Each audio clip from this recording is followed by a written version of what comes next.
রং সঙ্গে হ্যাঁ, এটাই ভাবছি যে কি করবো। বাড়িতে গিয়ে তুমি চান করবে? অবশ্যই, মানে আপনি কি করবেন না? তোমার কি মনে হয় যে চান করলে রংটা কি উঠবে? তার জন্য কি শ্যাম্পু ইউজ করতে হবে, না সাবান, না অন্য কিছু? এবার সেটা ডিপেন্ড করে কিরকম রং তার উপর। এটাকে কি মনে হয়, অয়েল? সব রং কি আর মন থেকে উঠে যায়? মনের রং বলিনি আমি, আকাশের রঙের কথা বলছি। যে তোমার আকাশের রং, আকাশের রং কি করে উঠবে আপনি বলুন? আপনি কি জিওগ্রাফি টুকু পড়েন? আপনার সায়েন্সও জানেন?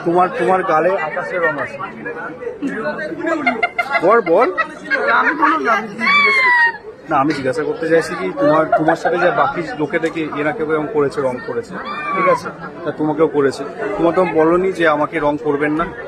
না, আমি খুব ভালো এই জিনিসগুলো খুব পছন্দ করি। দুদিন আগে আচ্ছা, তোমার রং মাখতে ভালো লাগে? হ্যাঁ, একদম আমার হোলি ফেভারিট ফেস্টিভ্যাল বলতে পারি। আচ্ছা, থ্যাংক ইউ।